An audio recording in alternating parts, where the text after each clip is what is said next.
Gênesis, capítulo 31.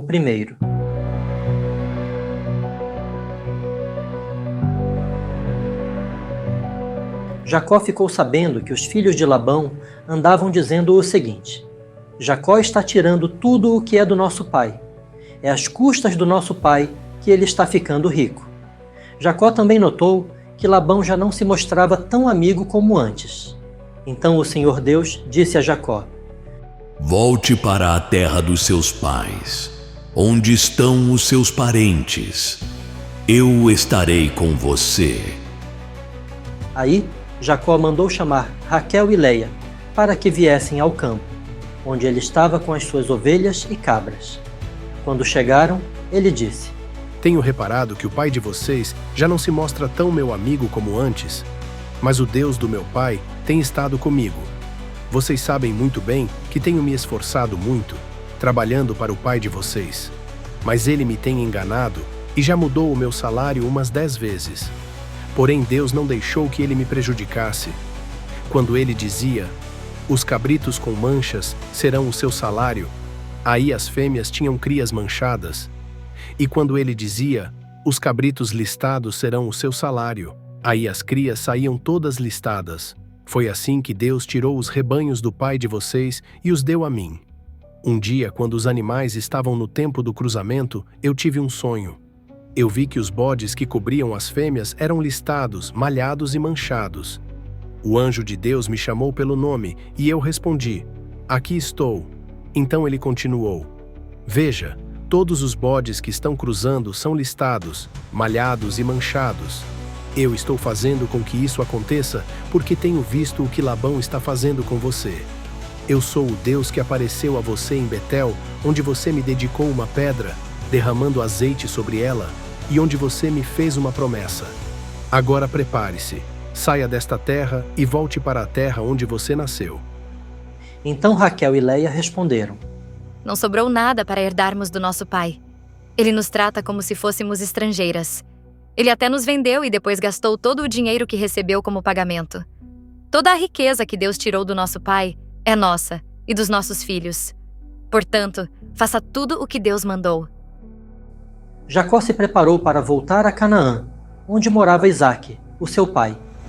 Fez com que os seus filhos e as suas mulheres montassem os camelos, ajuntou tudo o que tinha e partiu, levando todos os animais que havia conseguido com o seu trabalho na Mesopotâmia.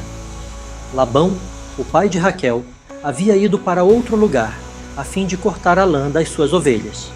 E, enquanto ele estava fora, Raquel roubou as imagens dos deuses da casa dele. Foi assim que Jacó, sem avisar que ia embora, enganou Labão, o arameu, fugindo com tudo o que tinha. Atravessou o rio Eufrates e foi na direção da região montanhosa de Gileade. 3 dias depois, Labão ficou sabendo que Jacó havia fugido. Ele reuniu os seus parentes e foi atrás de Jacó. 7 dias depois, Labão alcançou Jacó, na região montanhosa de Gileade. Naquela noite, Deus apareceu num sonho a Labão, o arameu, e disse: Cuidado! Não faça nada a Jacó. Labão alcançou Jacó na região montanhosa de Gileade, onde ele estava acampado. E Labão e os seus parentes acamparam no mesmo lugar. Aí, Labão disse a Jacó: Por que foi que você me enganou, levando as minhas filhas como se fossem prisioneiras de guerra? Por que você me enganou, fugindo desse jeito, sem me dizer nada? Se você tivesse falado comigo, eu teria preparado uma festa alegre de despedida, com canções acompanhadas de pandeiros e de liras. Você nem me deixou beijar os meus netos e as minhas filhas. O que você fez foi coisa de gente sem juízo. Eu poderia ter feito muito mal a vocês, mas na noite passada, o Deus do seu pai me disse assim: Cuidado, não faça nada a Jacó. Eu sei que você foi embora porque tinha saudade de casa. Mas por que foi que você roubou as imagens dos deuses da minha casa?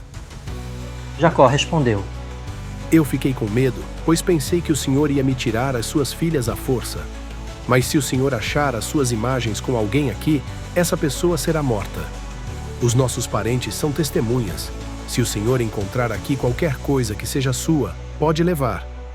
Acontece que Jacó não sabia que Raquel havia roubado as imagens. Labão entrou na barraca de Jacó, depois na de Leia, e depois na das 2 escravas. Porém, não encontrou as suas imagens. Então, foi para a barraca de Raquel. Aí, ele procurou em toda parte, porém, não achou nada, pois Raquel havia posto as imagens numa sela de camelo e estava sentada em cima. Ela disse ao pai: O senhor não fique zangado comigo por eu não me levantar, mas é que estou menstruada. Foi assim que Labão procurou as suas imagens, sem as encontrar. Aí, Jacó ficou zangado. Ele disse a Labão: O que foi que eu fiz de errado? Qual foi a lei que eu quebrei para o Senhor me perseguir com tanta raiva? Agora que mexeu em todas as minhas coisas, será que encontrou alguns objetos que são seus? Pois ponha esses objetos aqui, na frente dos meus parentes e dos seus, para que eles julguem qual de nós dois está com a razão. Durante os 20 anos que trabalhei para o Senhor, as suas ovelhas e as suas cabras nunca tiveram abortos, e eu não comi um só carneiro do seu rebanho. Nunca lhe trouxe os animais que as feras mataram, mas eu mesmo pagava o prejuízo. O Senhor me cobrava qualquer animal que fosse roubado de dia ou de noite. A minha vida era assim: de dia o calor me castigava, e de noite eu morria de frio. E quantas noites eu passei sem dormir. Fiquei 20 anos na sua casa, trabalhei 14 anos para conseguir as suas 2 filhas e 6 anos para conseguir os seus animais. E ainda por cima, o Senhor mudou o meu salário umas 10 vezes. Se o Deus dos meus antepassados, o Deus de Abraão, o Deus a quem Isaque temia, não tivesse estado comigo, o Senhor teria me mandado embora com as mãos vazias. Mas Deus viu o meu sofrimento e o trabalho que tive, e ontem à noite ele resolveu a questão. Labão respondeu a Jacó assim: Estas filhas são minhas, os netos são meus, estes animais são meus, e tudo o que você está vendo é meu. Agora, como não posso fazer nada para ficar com as minhas filhas e com os filhos que elas tiveram, estou disposto a fazer um trato com você. Vamos fazer aqui um montão de pedras para que lembremos desse trato. Então, Jacó pegou uma pedra e a pôs de pé, como se fosse um pilar. Depois, disse aos seus parentes que a juntassem e amontoassem pedras. Eles fizeram um montão de pedras e depois tomaram uma refeição ali do lado dele. Labão pôs naquele lugar o nome de Jegar-Saaduta, e Jacó o chamou de Galeede. Depois, Labão disse: Este montão de pedras servirá para que nós dois lembremos desse trato. Foi por isso que aquele lugar recebeu o nome de Galeede. E também teve o nome de Mispa, porque Labão disse: Que o Senhor Deus fique nos vigiando quando estivermos separados um do outro. Se você maltratar as minhas filhas, ou se você casar com outras mulheres, mesmo que eu não saiba o que está acontecendo, lembre que Deus está nos vigiando. Aqui estão as pedras e o pilar que coloquei entre nós dois. Um montão de pedras e o pilar são para lembrarmos desse trato.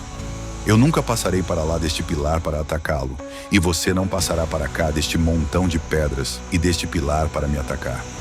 O Deus de Abraão e o Deus de Naor será juiz entre nós.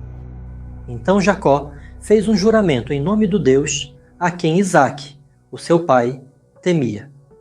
Ele ofereceu um animal em sacrifício ali na montanha e convidou os seus parentes para uma refeição. Naquela noite, eles comeram e dormiram ali, na montanha.